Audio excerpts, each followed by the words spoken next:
one of the fastest growing ports in the world. The port has been expanding. A lot of the mining companies use the Port of Guaymas because of the closeness to the U.S. Catering to Americans south of the border. I feel safer here than I do in a lot of parts of Tucson. A growing economy. Or between $4 and $6 billion. Arizona and Sonora. From San Carlos, Guaymas, this is Arizona Week.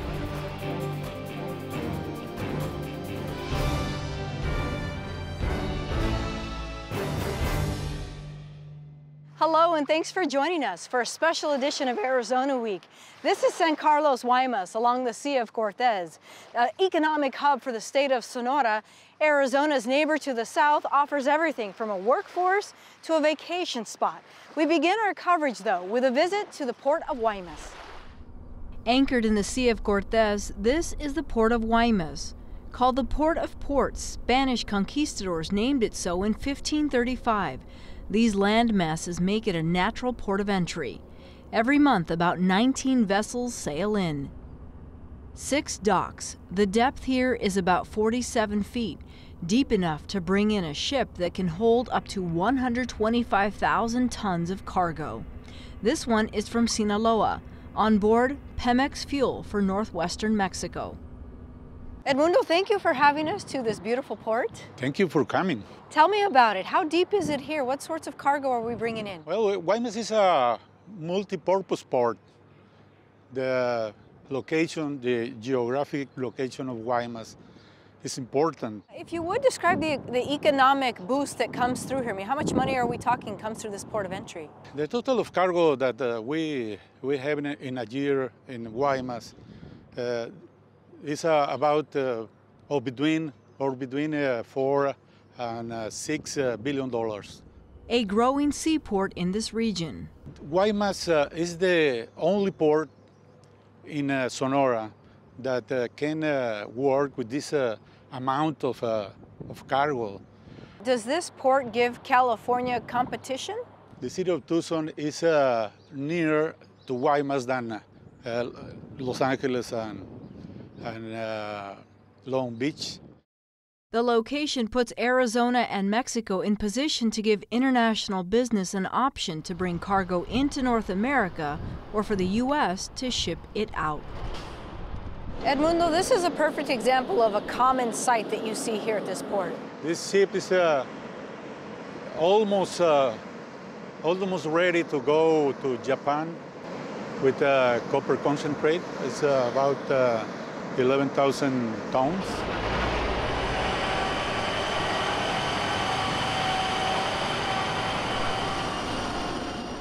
The cargo on this ship, one example, 11,000 tons of copper concentrate mined in Arizona en route to Japan.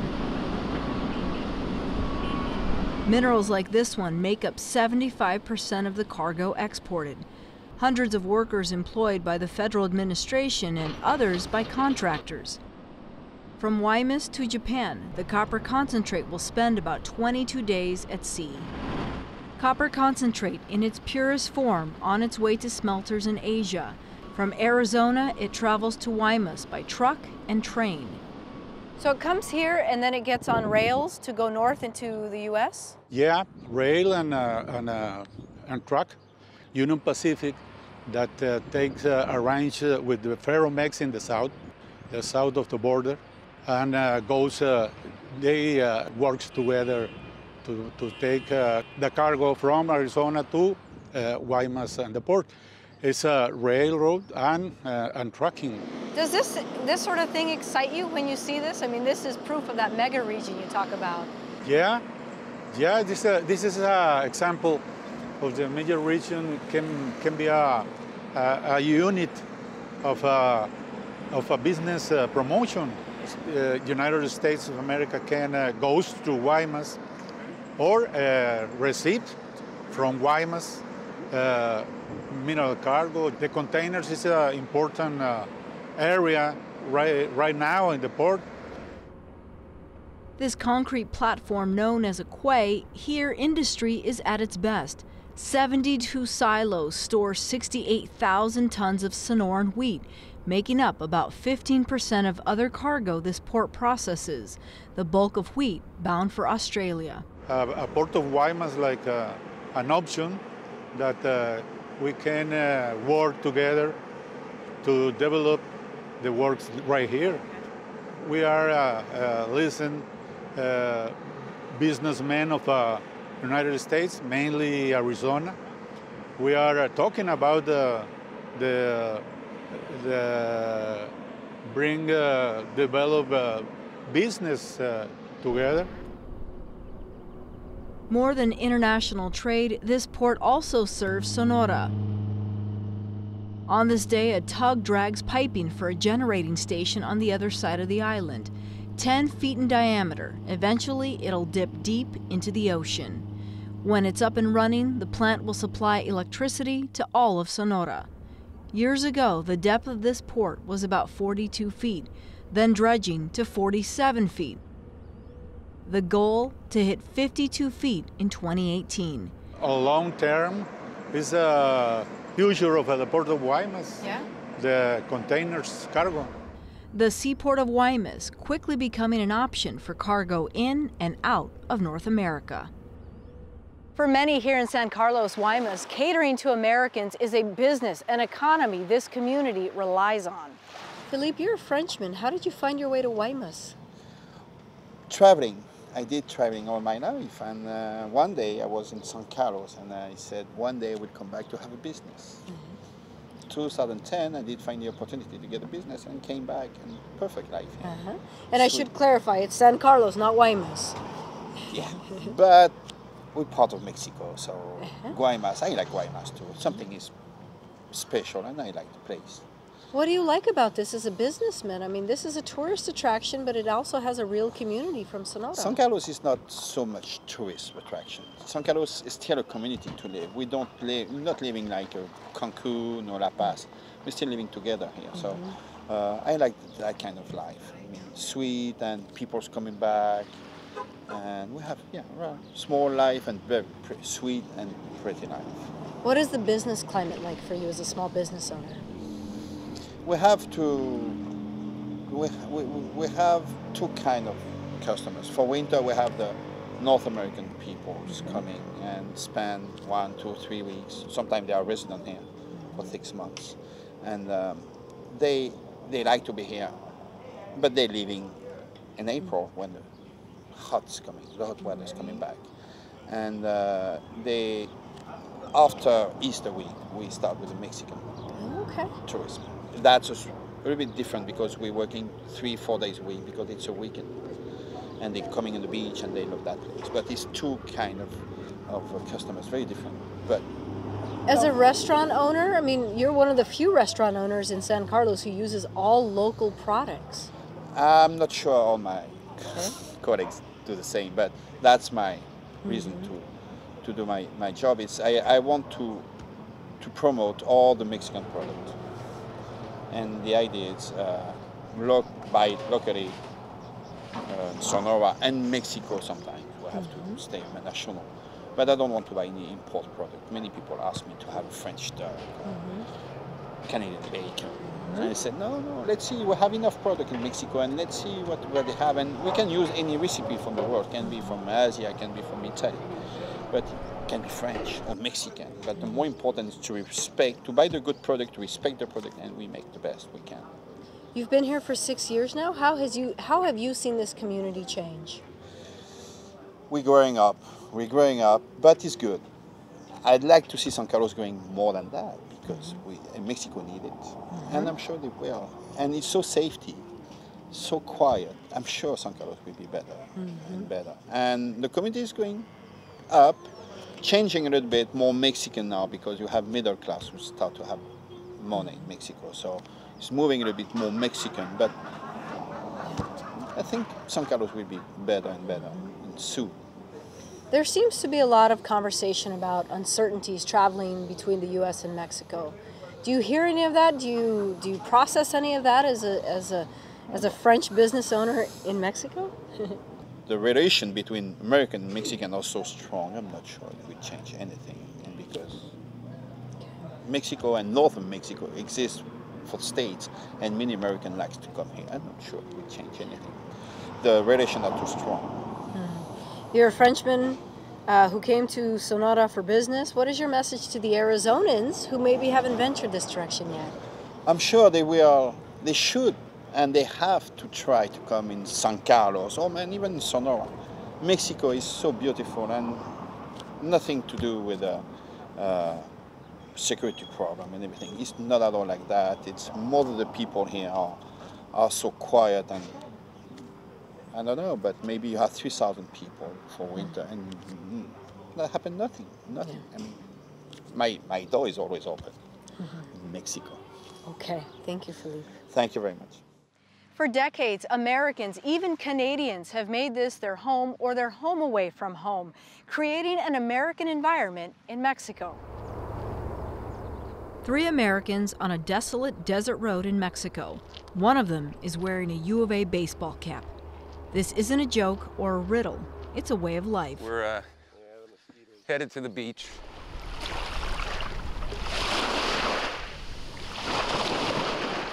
Well, actually, I should begin by thanking you for letting us into your paradise here, under this beautiful tent. Well, it's the University of Arizona tent, you know, and we've got our flag up and everything. I got my sailboat up. I mean, and the only problem we're having is with these people in front of us from Gonzaga. Yeah. You know, Washington, what are they doing here? Some people might be watching this and thinking, what are you doing here? You're from Arizona, Tucson? Well, it's kind of interesting that a lot of people, when we say we're going to Mexico, think we're crazy, but I feel safer here than I do in a lot of parts of Tucson. How long have you been here? We've been coming, well, the first trip to Mexico was in 1963 when my mom took us down to Vallarta. We've been coming to Mexico for over 45 years. Ready? 2, 3. Another tough day.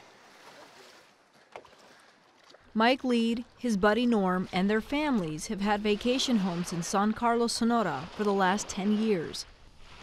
Any fears about coming down here? None. Ever? None. I don't drive at night, you know, and we don't go crazy places, but, you know, it's very safe here. And they've soaked in every precious minute in an area known as Bahia Delfin. Partially retired, what is life like down here for Mike Lead on an average day in San Carlos? It doesn't get much better because we go out on the boat and sail around, and yesterday I got to take my 2 young granddaughters out and put the stick in their hand and let them sail the boat, you know, so teach them a little sailing. We do some fishing. We catch fish off the back of that little boat, catch some dorado, mackerel, mainly skipjack that we catch and release most stuff. Door to door, they say it's a 5.5-hour drive from the old pueblo to the beach. This solitude, miles away from the politics, the economy of the border states. The connection between Arizona and Sonora, I mean, it seems to be really healthy. Economically, too, have you always felt that when you've come here? Yes, yes. You know, I think that the trade is more important to Arizona than you might think. I mean, well, when you go back, look at the amount of trucks stacked up at the Mariposa border. You know, there's a lot of economic activity here.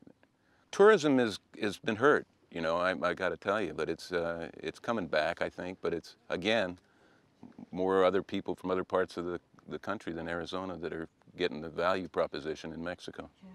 Looking back 10 years ago to now, the election of a new president, and there's some controversy, do you feel or see that when you're here? You know, I told somebody that asked me that the last time, that the trip down was the easiest trip I ever had, because when you cross the border into Mexico, you get a red light or a green light for an inspection. There was no red light or green light, just go ahead and go into Mexico. We got to the most expensive toll booth north of Hermosillo there, and they're protesting the gasoline prices. So you give them 2 pesos instead of 62 pesos for the toll booth. I mean, it was an easy trip down here. You must have had to experience the same thing. No problems. You know, there are no problems. Peace, tranquility, and friendship. This place, with this weather right now, should be even more packed with people, but mostly it's not the people from Arizona, like I said, it's taken over by the Canadians now. Americans, Canadians, and Mexicans. Murray Hager and his wife Luz Maria live in Canada. Luz Maria is from Sonora and didn't have to convince her husband to buy a condo in San Carlos. No, para nada. No, para nada. The weather did that for them. It's very cold there, you know, December, January, we can be minus 40 and wind, so it varies though.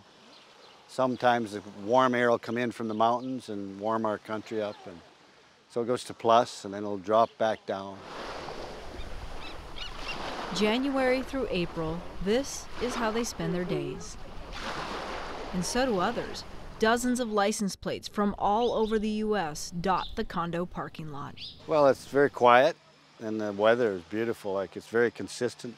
Sun is always shining mostly. Yeah, it's safe here. We feel safe. We believe it's one of the safest places in Mexico to come. And there's a lot of English-speaking people here too. I think that any country has its violence. I don't think it matters what country you go to. There's always going to be people that are dishonest or robbers or whatever. So it's no different than Canada, here especially. So really, we don't feel unsafe. It's good. A feeling everyone down here seems to have. There's going to be some problems everywhere, but I mean, you can't just hide in your house in Tucson. It's no fun. No concern about these mosquitoes and health risks? Well, I already have some issues anyway, so if I get a mosquito bite, I'm not too worried about it. But we do have some young friends where the wives were trying to.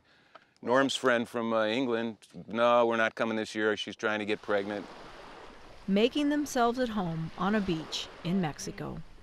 Do you have any words of advice for your fellow Arizonans who still have qualms about coming down here, and... Pues vamos a México. Nada de problemas aquí. La gente está muy amable. Todo está bien. This resort city is unlike any coastline you'll find in Mexico, and the hope is to keep it that way. Juan Cordero is the Economic Development Director and oversees tourism in San Carlos, Guaymas.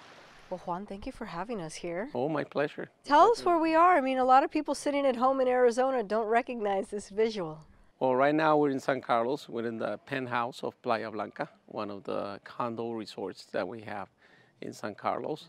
And the owners were gracious enough to let us in. So what do we see from here? I mean, what are we looking into? We're in San Carlos and we're at the Algodones Bay. Over there you see the marina, and there's a development, a housing development there, that you have your boat right outside your house with the docks and whatnot. Over there you can see the Baja on a good clear day. It's only 60 miles away from here. Baja California? Baja California, yes. We're right across Baja, so for the people who are not familiar where Guaymas is, if you see the Mexico map, the Baja is very, very particular shape, right? So you draw right there in the middle of the Baja and then draw a straight line into mainland Mexico, and right on the coast, that's where Guaymas is. Tell me about the people of this community, because we don't just have Mexicans, we don't have Americans, we have a lot more. Yes, we have a lot of Canadian and American residents, a lot of the retirees that come on the winter months to San Carlos to spend their the colder months. They're from Montana or from Nebraska or whatnot, and they come here and they spend the time. There's a very nice, vibrant community of Americans and Canadians that enjoy themselves with the beautiful weather and the beautiful scenery, as you can appreciate where we're standing right now. Why isn't this area more popular? I mean, this is plenty popular, but this is not really a party city. I mean, it's a community. It's not. It's more of a residential area. So what we call is the residential tourism. So people that come here is because they want to live and they want to spend a longer time, not necessarily the weekend and partying and like that. On the summer months, and in some parts of the winter months, we do have the wedding season, and that's very popular with Mexican nationals that come and get married here in Guaymas because of it, especially with the scenery and the events they hold here. But it's not a resort. It's not a resort town. It's not a go crazy on spring break and I think we like to keep it that way. You're a graduate of the University of Arizona, Yes, ma'am. so you understand the economies in Arizona and in Sonora. Yes. Do the two of them sort of complement each other? Absolutely. I'm all for the mega region. There's a lot of family and business ties between Guaymas and Tucson in particular, but also between Sonora and Arizona. So a lot of us have either second homes, or people in Arizona have second homes in San Carlos. We come and drive back and forth all the way, all the time, without any problems. And really it's one mega region that we should really complement each other and promote a little better. And remember, we're neighbors, and we're very good neighbors. Our economy in Sonora goes to Tucson for the shopping and whatnot, and then you guys come back to the beach. We're the closest beach where that's other place in the north, which I won't mention, right, with all the resorts. But I think Guaymas for a long time has been the preferred choice for this type of tourism. That we're talking about residential tourism, more family oriented or more quiet, more relaxed. Tell me about the population and the economics of Guaymas, San Carlos. It's very mixed. Well, Guaymas, we have another city that's kind of enclosed by Guaymas, which is called Empalme. So the whole metropolitan area is about 250,000 people. We have 5 economic engines in Guaymas. Least but not important is tourism, but of course you have the port and all the logistics and all the mining, the Arizona mining actually that comes through our port and gets exported to China, Asia, or whatever they want to go. We also have the agricultural. We do about $120, $150 million worth of exports of produce. Green chili or the Anaheim pepper, if you buy something in Safeway, it was most likely grown here in our Guaymas Valley. Also, we have the manufacturing industry. A lot of aerospace companies are hosted here, and they're doing with the twin plant concept, doing some manufacturing in Mexico, and then they send back to the U.S. to finish the product and then go into some type of plane assembly lane. Fishing is a big industry, both shrimp and sardines, and we have a full-blown industrial park right there on one of our bays, and they're doing canned sardines, and also they're doing fish meal for some of the shrimp farms that are not in Guaymas but elsewhere in Mexico. The main employer is the manufacturing industry, right? The aerospace, electronics, and medical industry. We have manufacturing plants from the U.S., Europe, Canada, and I think we have a couple of them from Asia doing their things for the U.S. market. So this is the perfect example of how you create jobs in the U.S. and how you create jobs in Mexico, and you provide the people in Mexico with a better way of supporting themselves and stopping from going up north illegally, for example, and trying to do a better life there. So we're keeping those people here with the manufacturing jobs that they like and they're proud to hold. And also, well, all the commerce, the port has been expanding. A lot of the mining companies use the Port of Guaymas because of the closeness to the U.S. We have a railway that goes all the way straight into the U.S. with no tunnels, no restrictions. So a lot of the minerals can come through the Port of Guaymas and get exported that. And that creates a lot of economies also, you know, the custom brokers or the logistics providers around that. And that's a very, very important engine. We talk about the agriculture also, and just one group is doing about $100 million worth of exports. We have people even doing flowers, ornamental flowers, and sending to the U.S. and Japan market, actually. So there's a lot of that going on. And then, of course, we have tourism as the residential or real estate opportunities that we have in San Carlos. There are a lot of Americans, people in Arizona, who are watching this and thinking, that's a long drive to go down, and I'm not so sure about Mexico's safety and security. What is your message to them? Well, our message will be Sonora is a very, very safe state, especially Guaymas and San Carlos. Don't believe us. There's a lot of information in the web. There's a lot of forums that are owned and maintained by American and Canadians that talk specifically about San Carlos and San Carlos safety. We're not on the travel warning, as other places in Mexico unfortunately are. Come on down, be careful, drive safely. It's a 4-lane all the way. There's some construction going on in some parts, but that's going to go away in the next coming months. It's a very safe ride, and you should really, really enjoy and take the risk. Come over to Guaymas and San Carlos, and it's really a spectacular view that you should see. Here's another look at the sights and sounds from the Sea of Cortez.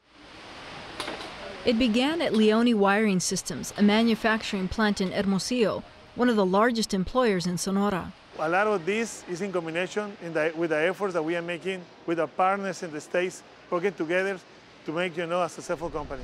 Arizona and Sonora described by both governments as a mega region, sister states, two economies, partners. Because the low wages and the skills and all the distance between the two states. Communities, business climates that rely on each other. I think it's very good for as much trade as you can have, as many transactions as you can have.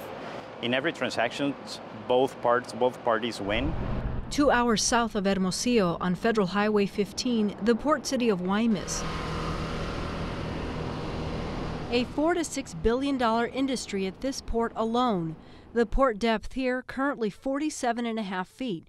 To the west in Long Beach, it's 76 feet. To the east in Texas, the Galveston port about 45 feet.